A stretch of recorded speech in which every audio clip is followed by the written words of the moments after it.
Right, now using bronze phone to do some videos because my phone is just shocking.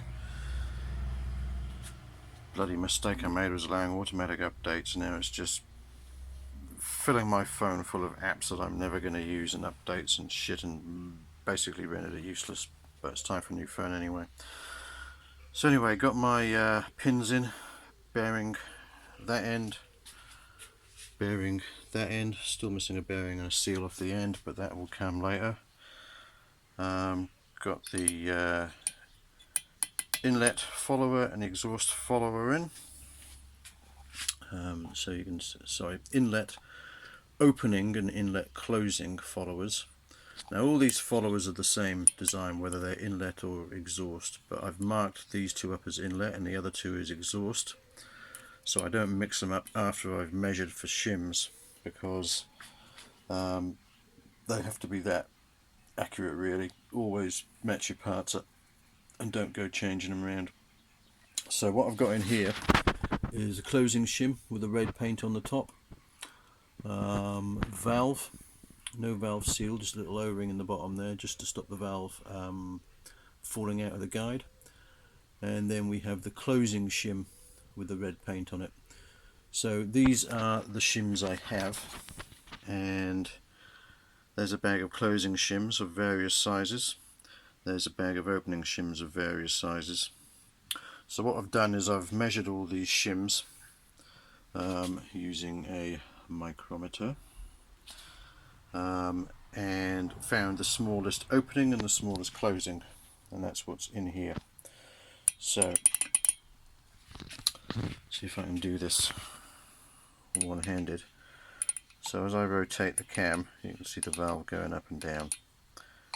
So if I push the valve fully home into its seat, which is there, you will see I have a clearance. It's obviously way too much, but this is a shim that's way too small, but it's something I can measure. However, my cam stops rotating at this point and won't go any further. The reason for that is that closing shim is too big, and it won't allow the cam to do a full rotation of the camshaft, because the follower is locking up on the cam, as in the cam is not getting around onto the base circle, well, onto the foot, sorry, not the base circle, the full lift of the closing cam. We have a look the other end, so you can see that bottom one there, that's the closing cam. You can see that there, it's locking up there, so it's not getting to full lift, it's not touching anything, just not getting to full lift. That's the opening cam on follower at the top, which is going over full lift, and it's doing that because the shim is small enough to allow it, so there's a clearance, but on this one not enough clearance. So what it means is I need a smaller closing shim to even measure what clearance I've got. Now I've got the opposite problem with the exhaust valve that goes in here.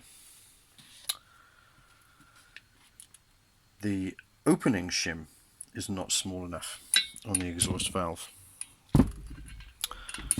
So we get into the whole saga of Ducati shims here. So what I need to do is I need to buy two shims.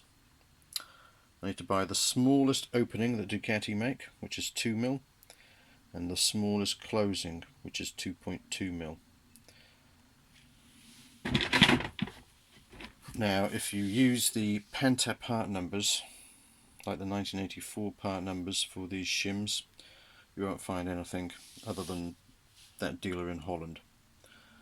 But these are 8mm stem valves, and the sled, I'm pretty sure, has the 8mm stem valves, so I looked up on the sled parts and found the two smallest shim part numbers for the sled, so I'm going to order those, hopefully be able to get those locally from Bridgewater on Monday, and then I should be able to measure and get at least a clearance on the opening and closing, inlet and exhaust. Once I've done that, I know where I am. Kind of, but not quite. So here's the saga. I don't know what size any of these shims are. At one point there might have been something etched on the top of the shims, but that's long worn away. So, because, let me just try and set this camera up so it doesn't fall over. Basically, if you have a look at the detail of these shims,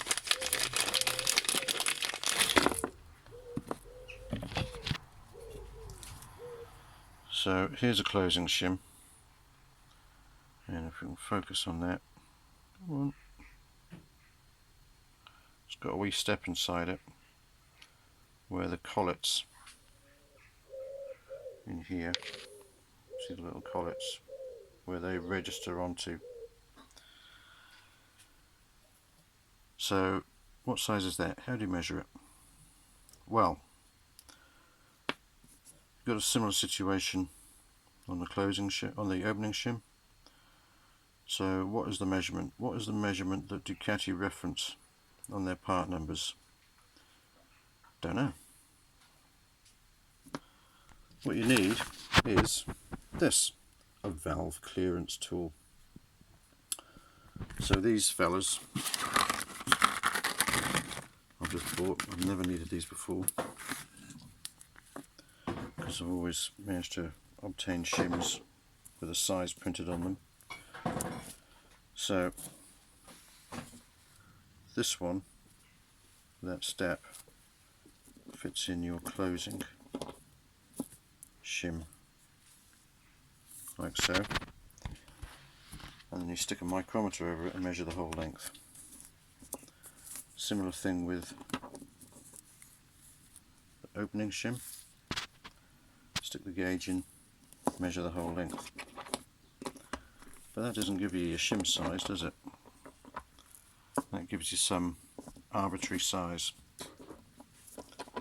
and it doesn't actually tell you anywhere what that size is.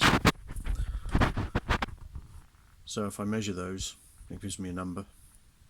How that relates to the shim size, I don't know, because it doesn't tell you on the tool instructions. That's it, which is great. So I still can't work out what size all these shims are. I don't know what size these shims are. So if I measure a clearance, it's still no good because I don't know what size shims to order. So that's why I have to buy two brand new shims of a known size direct from Ducati, so I know exactly what size they are. Then I can use these gauges to measure those shims to work out what the offset is on this. Should it be from that register to underneath the head or top the head? Who knows, but I'll find out when I've got some new shims of known size. And then I can hopefully get all this working, and that will lift up. So interestingly, the reason why the inlet valve fully closes and we run out of closing clearance is because of the depth that the valve has been cut into the head. Now you'll see that's quite proud. Now the exhaust valve, in my opinion, has been cut too deep into the head, but too late for that. And that is why we're running out of opening clearance on the exhaust. Following? Probably not really, because it's not easy to understand.